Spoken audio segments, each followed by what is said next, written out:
Assalamualaikum everyone. Today we are going to discuss how revocation can be done or on what grounds or how it made. हमने इससे पहले पढ़ा है कि revocation की communication किस तरह होती है, ऑफ़र की भी और एक्सेप्टेंस की भी। लेकिन जो सेक्शन 6 है कॉन्ट्रैक्ट एक्ट 1872 का, वो ये बताता है कि किसी प्रपोज़ल को रिवोक किस किस तरह किया जा सकता है, ठीक है, या वो लैप्स कब कब हो जाता है। सेक्शन 6 कॉन्ट्रैक्ट एक्ट 1872 का बताता है। इसमें सबसे पहले है बाय नोटिस ऑफ रिवोकेशन, यानी कि एक नोटिस सेंड करके रिवोक किया जाए। अब नोटिस हेयर डजंट मीन के जो लीगल नोटिस होता है सिर्फ वही, ईमेल के थ्रू भी हो सकता है, कोई मैसेज कर दो, मतलब कोई भी एक नोटिस हो जिसके थ्रू रिवोकेशन पहुंच जाए। A proposal is revoked by communication of notice of revocation by the proposer to the other party, ठीक है, एनी टाइम बिफोर एक्सेप्टेंस। अच्छा, we must keep that mind first that कि हमने पढ़ा था कि कम्युनिकेशन ऑफ रिवोकेशन जो है वो किस तरह होती है प्रपोजल और एक्सेप्टेंस की, सेक्शन 5 में। उसमें ये था, यहाँ पर सिर्फ रिवोकेशन ऑफ प्रपोजल का बताया गया है सेक्शन 6 में कि रिवोकेशन ऑफ प्रपोजल किन किन मोड्स के थ्रू हो सकते हैं। तो हमें ये बात माइंड में रखनी है इसको पढ़ने के लिए कि हमने सेक्शन 5 में पढ़ा था कि रिवोकेशन ऑफ प्रपोजल कब होती है। उससे पहले पहले हम कर सकते हैं जब से कम्युनिकेशन ऑफ एक्सेप्टेंस प्रपोजर के पास ना पहुंच जाए, तब तक हम रिवोकेशन कर सकते हैं किसी भी ऑफ़र की। तो यहाँ जो भी आगे इन्होंने ग्राउंड्स या मोड्स बताए हैं कि रिवोकेशन कब कब हो सकती है ऑफ़र की, वो सब एक्सेप्टेंस की कम्युनिकेशन से पहले पहले की ही बातें हैं। ये हमें माइंड में क्लियर रखना है, क्योंकि हमने सेक्शन 5 में पढ़ा है कि अगर रिवोकेशन करनी है किसी ऑफ़र की, किसी प्रपोज़ल की, तो वो तब तक कर सकते हैं सिर्फ, प्रपोज़र जो है वो सिर्फ तब तक कर सकता है जब तक कम्युनिकेशन ऑफ एक्सेप्टेंस उसके अगेंस्ट में कंप्लीट ना हुई हो, ठीक है। उससे बाद नहीं कर सकता, उससे पहले पहले रिवोकेशन हो सकती है। तो ये बात हमें क्लियर करनी चाहिए सबसे पहले। तो फिर इसमें सबसे पहला मोड है बाय नोटिस ऑफ रिवोकेशन, यानी कि किसी भी तरह का नोटिस भेज दिया जाए सामने वाली पार्टी को कि वो अपनी ऑफ़र रिवोक करना चाहता है, चाहे वो लेटर हो, मैसेज के थ्रू हो, या कोई मेल सेंड करा हो, ठीक है। सेकेंडली है बाय लैप्स ऑफ टाइम। पहले हमने देखी by notice of revocation, secondly है बाय लैप्स ऑफ टाइम, यानी कि ऑफ़र में एक टाइम दिया गया था, वो टाइम गुज़र गया तो वो रिवोक हो गई। जैसे मिसाल के तौर पे जो ऑफ़र है उसने ऑफरी को टाइम दिया था कि अगर आपको ये ऑफ़र, आप रज़ामंद हैं तो मुझे 10 दिन के अंदर अंदर इसकी एक्सेप्टेंस सेंड करें। अगर वो नहीं करता तो यहाँ भी लैप्स ऑफ टाइम हो गया, ठीक है। A proposal is revoked by the lapse of the time prescribed in such proposal for acceptance, और if no time is prescribe by the lapse of a reasonable time. तो हमें यहाँ ये बात अपने माइंड में रखनी है कि एक ऑफ़र जो है वो लैप्स ऑफ टाइम की वजह से भी रिवोक हो सकती है अगर एक प्रिस्क्राइब टाइम दिया हुआ था, ऑफर ने कहा था, पहले से ही मेंशन था, प्रिस्क्राइब था कि आपने मुझे ये ऑफ़र की एक्सेप्टेंस 10 दिन में देनी है या 15 दिन में देनी है या 7 अगस्त से पहले पहले देनी है। इस तरह की उसने कोई बात प्रिस्क्राइब थी कि आपने अगर एक्सेप्ट करना है तो इससे इन्हीं टाइम के अंदर अंदर दें। अगर वो नहीं देता तो तब भी ऑफ़र रिवोक होगी। और अगर कोई टाइम मेंशन था ही नहीं, कोई प्रिस्क्राइब टाइम था ही नहीं, फिर भी अगर रीज़नेबल टाइम जो है उसके गुजर जाने पर भी प्रपोज़ल जो है वो रिवोक हो जाता है। अब बात आती है कि रीज़नेबल टाइम क्या होगा। रीज़नेबल टाइम जो है वो सर्कमस्टांसेस और केसेस की अपनी नेचर के हिसाब से होता है, ठीक है, ठीक है। रीज़नेबल टाइम जो है वो सर्कमस्टांसेस या जो केस की नौइयत है, उसकी नेचर उसके हिसाब से होगा। मतलब कि कोई अगर ऐसी चीज़ है जो जल्द सड़ जाएगी या गल सड़ जाएगी, सॉरी, कोई ऐसी चीज़ है तो वो रीज़नेबल टाइम यही होगा कि 10 दिन 1 हफ़्ता तक चलेगी, तो वो उस टाइम के अंदर अंदर अपनी एक्सेप्टेंस भेज दे। अगर नहीं भेजेगा तो वो ऑफ़र ऑलरेडी रिवोक्ड हो जाएगा। तो ये चीज़ें थी।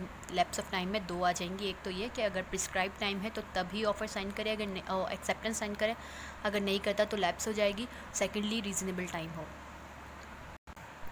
ठीक है। अब थर्डली इसका मोड है by non fulfilment of condition precedent to acceptance, यानी कि एक ऐसी कंडीशन लगाई गई हो ऑफर ने ऑफ़र देते वक्त जिसकी एक्सेप्टेंस, अगर उस कंडीशन को मान लिया जाए तो वही एक्सेप्टेंस कहलाएगी, ठीक है। जैसे मिसाल के तौर पे ऑफर ने कहा है कि अगर आपने ये ऑफ़र एक्सेप्ट करनी है तो आप 3 दिन के अंदर अंदर मुझे जवाब भी दें और उसके साथ ही 10,000 मुझे आप एडवांस दे दें, अगर वो इस तरह का कुछ कह देता है। ठीक है, जैसे यहाँ पर एग्जांपल है, A offer to sell his car to be for ₹1 lakh on the condition that B should send an advance of ₹20,000 within a week. यहाँ पर ए ने अपनी कार सेल करने की ऑफ़र दी है बी को 1 लाख रुपीज़ में, उसके साथ उसने ये कंडीशन लगाई है कि आपको तब मैं ये सेल करूँगा जब आप 20,000 रुपये मुझे एक वीक के अंदर अंदर एडवांस के तौर पे दे देंगे। Be accept the offer without sending the advance. तो यहाँ पर अगर बी एक्सेप्ट कर लेता है ऑफ़र लेकिन एडवांस नहीं भेजता, तो यहाँ पर भी जो कंडीशन प्रेसिडेंट टू एक्सेप्टेंस थी वो लैप्स हो गई, उसे उसने पूरा नहीं किया, तो यहाँ पर भी प्रपोज़ल जो ऑफ़र थी वो लैप्स हो गई। यानी कि जो कंडीशन है वो एसोसिएट थी एक्सेप्टेंस है, लेकिन जो ऑफरी है उसने वो एक्सेप्ट नहीं की, वो कंडीशन पूरी नहीं की, इसका मतलब उसकी एक्सेप्टेंस भी नहीं हुई, उसने उसकी कंडीशन को फुलफ़िल नहीं किया, तो यहाँ पर भी जो ऑफ़र है वो रिवोक हो जाती है। ठीक है, फोर्थली है बाय डेथ और इंसैनिटी ऑफ द प्रपोजल, यानी कि जो प्रपोज़र है उसकी ही डेथ हो जाती है। आप proposer can be revoke by death और इंसैनिटी, या फिर वो पागल हो जाए, इंसैन हो जाए proposer, if the fact of his death और insanity come to the knowledge of the acceptor before acceptance. यहाँ ये बात हमें जहन में रखनी है कि अगर प्रपोज़ल जब प्रपोज़र है, जो ऑफरर है, जब ऑफ़र सेंड करता है ऑफरी को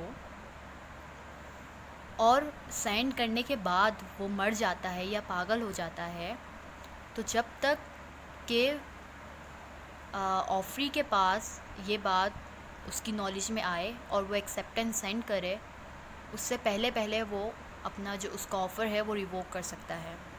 यानी कि ए ने ऑफ़र दी बी को 1 अगस्त को, ठीक है, बी के पास वो ऑफ़र पहुंची 2 अगस्त को, ठीक है, 3 अगस्त को बी के पास वो ऑफ़र पहुंची। ए ने बी को ऑफ़र दी 1 अगस्त को, 3 अगस्त को बी के पास वो ऑफ़र पहुंची, तो उसने अभी एक्सेप्टेंस नहीं दी थी, तो उसे पता चला कि ए मर चुका है, तो वो एक्सेप्टेंस नहीं होगी, फिर वो वहाँ पर ऑफ़र रिवोक हो जाएगा, खुद ब खुद कैंसिल हो जाएगा। वो अपनी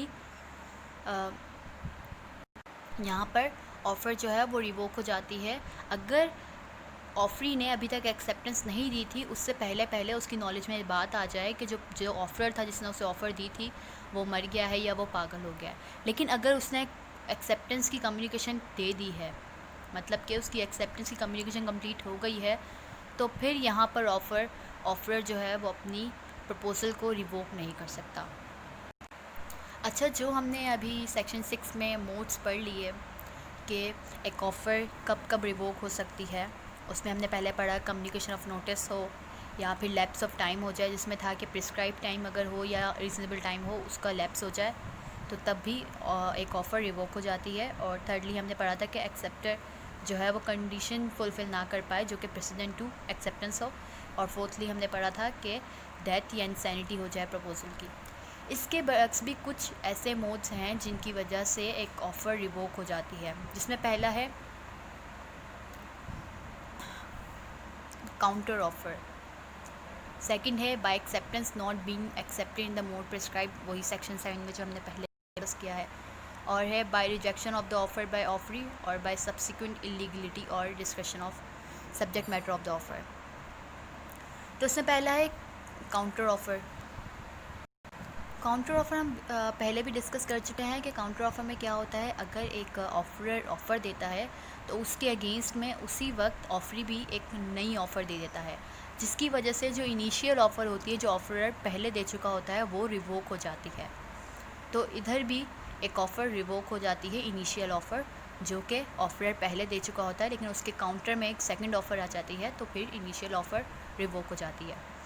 सेकेंडली इसमें कहा है by acceptance not being accepted in the mode prescribe, ये सेक्शन 7 में भी है कि मोड्स अगर बताए गए हैं कि इस तरह ही क्या कहते हैं, एक रीज़नेबल मैनर बताया गया है या एक प्रिस्क्राइब मैनर बताया गया है कि इस उसके सेक्शन 7 के सब सेक्शन 2 में है ये कि अगर प्रिस्क्राइब मैनर बताया गया है तो उसी में ही वो अपनी एक्सेप्टेंस दे, अगर नहीं देता तो वो भी एक्सेप्टेंस नहीं मानी जाएगी। जैसे कि ऑफरर ने कहा है, ऑफरर ने एक ऑफ़र दी मेल के थ्रू और साथ ये भी प्रिस्क्राइब किया है कि आपने एक्सेप्टेंस भी मुझे मेल के थ्रू ही देनी है, ऐसा ना हो कि आप लेटर या फ़ोन कॉल के थ्रू दे दें।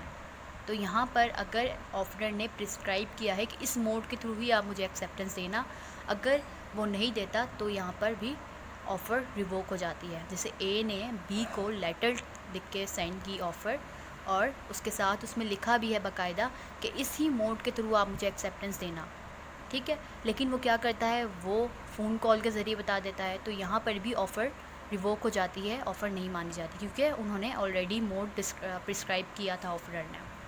थर्डली है by rejection of the offer by offeree. इसमें डायरेक्टली ऑफरर ने दी और ऑफरी ने डायरेक्टली उसे रिजेक्ट कर दिया कि मैं ऑफ़र मानता ही नहीं हूँ, मैं नहीं करना चाहता, एक्सेप्ट की ही नहीं। तो यहाँ पर भी डायरेक्टली एक ऑफ़र रिवोक हो जाती है। फोर्थली और लास्टली है कि बाय सब्सिक्वेंट इलीगलिटी और destruction of subject matter of offer, कि जो ऑफ़र है वो इलीगल हो, यहाँ पर ऑफ़र ही इलीगल हो, ठीक है, या तो फिर जो लॉ है वो चेंज हो जाए। तो यहाँ पर इस बुनियाद पर भी एक ऑफ़र रिवोक हो जाती है। जैसे कि मिसाल के तौर पे, यानी कि ऑफ़र ही इलीगल काम के लिए दी गई हो। इलीगल इन अ सेंस कि अगर लॉ ही चेंज हो जाए, जैसे कि एक बंदा ऑफ़र देता है दूसरी पार्टी को कि वो कराची में उसके लिए 3 फ्लोर्स की एक बिल्डिंग बनाएगा, ठीक है, ऑफ़र देता है। लेकिन तब तक उसके पास वो बात पहुंचती है, तब तक कराची का लॉ चेंज हो जाता है।